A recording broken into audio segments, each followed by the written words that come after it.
ఎక్కడో దూరానున్నా చుక్కలే విన్నా కానీ కదిలించలేదా కాస్త కూడా నీ మనసుని పరదాలు దాటి ఒక్కసారి పలకరించవే అందరినీ ఇలా వెంటపడి అడగాల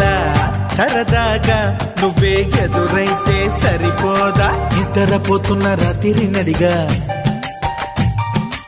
గుడ్డికి చేరిన గువ్వల నడిగా